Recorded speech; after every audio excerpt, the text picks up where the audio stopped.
Hello everyone, today I'll be explaining to you the new emblem system update that just came out earlier today. I woke up a bit ago and I thought I'd give you an easy rundown. I spent like a few minutes just like going through it all, reading all, making sure, look at all the changes, and here I'm going to give you my input and my thoughts on what I think about the new system. So here on the main screen, you got preparation, go into emblems, and you can see every single emblem set has its own base stats, base attributes. These are unchangeable on the right side. These are all fixed, and they're all part of unique. It's what makes the set. Now on the left side, you see these three adjustable tiers. These are three different columns, and they all have different kind of stats. The first one is more just basic stats like health, HP, damage, defense. The second one's a bit more unique. You can see a lot of, it's basically all the older talents from the previous patch on the tier 2 and tier 3, but on tier 2 they're all a bit nerfed. You can see here it's 15% bonus damage instead of 20% for seasoned hunter. Tenacity, I believe, is below 40% HP, and it was increasing by 40 each. I think so, and now it's only 18 by each, and it's under 50% HP. Now high and dry literally got split its damage in half from 8% to 4%. Bargain hunter, or mystery shop is what it used to be called, instead of 10% off, it's only 5% off. Festival of Blood, I think the spell vamp was 10% before. Well, I know it capped at 12%, and now only caps at 8. I don't know what the starting value was. I think it was 8. Surprisingly, Pull Yourself Together is unchanged. That's actually very shocking, because that's basically a tier 3 worthy talent and tier 2, so I guess it's above the supports and tanks to have that not unchanged. And then we have Weapon Master. I mean, honestly, you don't even have to go as limited to support and tanks anymore. You can go on anyone, so who knows what kind of combinations you can make with that. And Weapon Master, a bit of a nerf, 7% off from its total damage before. I feel like they should have kept at least half of it. Putting it to 5% is a big change. Impure Rage, basically the same thing. The tier 3 ones are kind of unchanged, quite similar to how they were before. Electro Flash, same stuff. Concussive Blast, same stuff. You know, hit something, damage around you. Electro Flash, both smooth speed and a bit of healing. Impure Rage, regen mana, do a bit of damage. Killing Spree, also unchanged. Lethal Ignition, which is basically a magic worship. Right now, I think this is actually like really good, because you can use it on anyone. It's not just limited to mages now. And Brave Smite is an interesting one where you just do more damage with, like, not more damage, you actually heal just off a bit of skill damage. This could be really good for tanks and like sustained fighters. I looked at this, I was like, wow, it's actually like really good. And Focusing Mark, same as before, support emblem, and Weakness Finder. Weakness Finder can be used on any hero now, so melee attack speed heroes could actually be quite good with this. Now, as for what I think you should and shouldn't use, I'm gonna say more fighters in particular. I'll start with fighters. So I think fighters for tier 3 are really going to be using these 4 only. I think the rest are meaningless. And even Electro Flash, I don't even think they're gonna be using that much. I genuinely really think so, that these 3 are probably the only ones fighters are going to use. Concussive Blast for tanks that need wave clear, or heroes that just really have bad wave clear. Brave Smite for the sustained fighters, like, you know, Yuzong, Lapu, Uranus, Esme. I think they could be really well with this, with this one. I think Lethal Ignition, or basically Magic Worship as it used to be, will be heavily underrated, because this, with like a full damage combo, will do a lot of damage. Say you're Yuzong, you go in, petrify first, second. So 3-1-2, you know, that's definitely gonna be more than 7% of their health, and it's gonna burn them. So that can be a really powerful one-shot combo. Same with like Lapu, you know, first skill ultimate into your enhanced ultimate. I think this, honestly, will probably be my favorite one to use, just for its burst potential. Weakness Finder, I think, will be something you use on like Sun, Thamuz, Bedang, if you want to play like attack speed side laners. Now I know Thamuz is a sustained one, but since he can latch onto you like a leech, you know, this slowing down the enemy with corrosion side hood, probably really OP.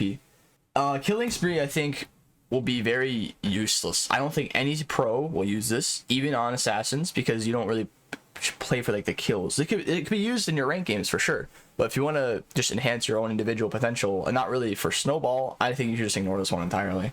Electro Flash, I don't know how this is really going to be like good, because with Brave Smite as an option, I mean, I guess the movement speed. Just normal marksmen that are using this for sure.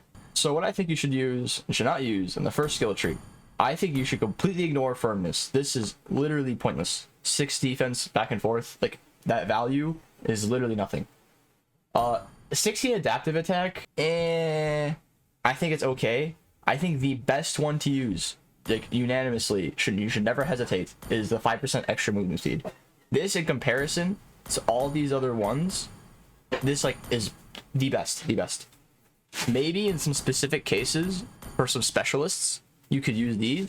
Like Wan doesn't need move speed. She could use this for sure. Or Thamuz, you know, since he sticks on you, doesn't need that really. Or yeah, that's all I can really think of right now. The 5% extra cooldown really isn't going to do you much. I don't think Mage starts with cooldown. Oh, it does. Okay, so I can see the 5% extra cooldown being good for Mage, if you're going a Mage, because you already have that 5% CDR. So if you don't build Book in your build, you can, that's basically 10% CDR. You just get 3 10% CDR items, boom, your max CDR. That's the only case I could see 5% CDR being useful. Penetration, I feel like 5 adaptive penetration is just not enough to justify it. If it was like 8, maybe, but 5 is way too little, combined with the fact that they just made a change where every single hero is going to get a little bit more defense as they level up. You're better off just going the 5% move speed.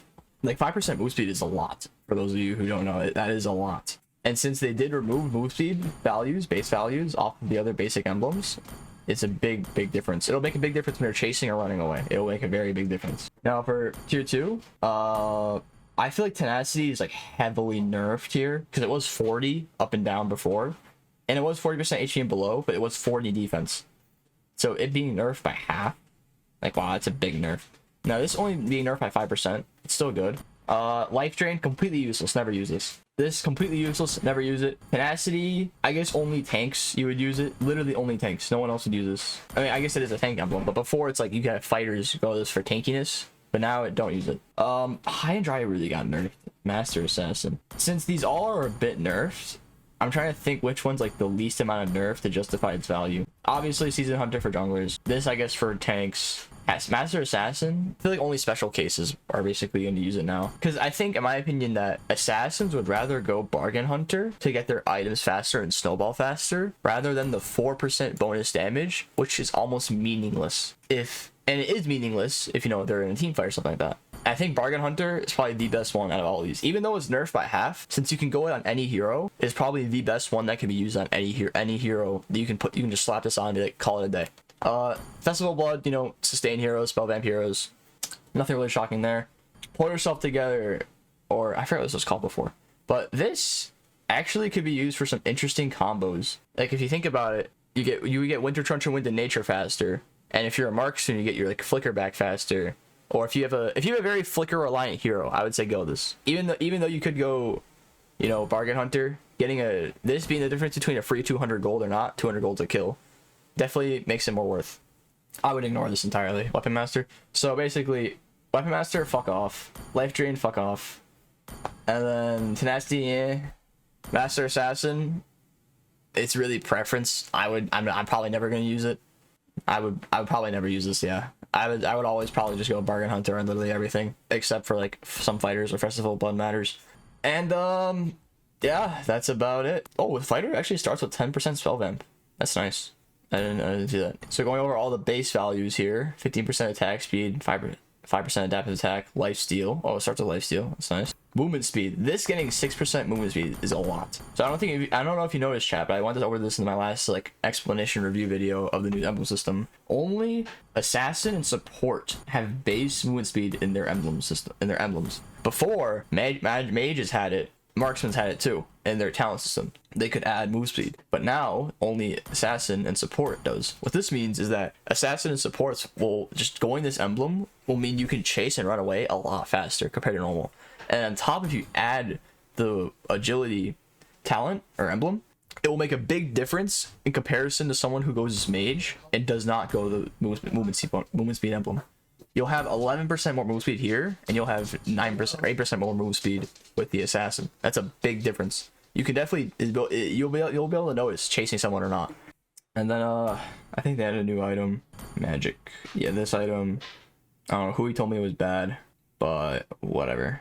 All right. Hope you all enjoyed. Thank you all for watching. If you haven't already, like and sub. Appreciate if you do. I will probably make a more straightforward tier list after I play around with this for the day, and I will see you all later. Bye bye.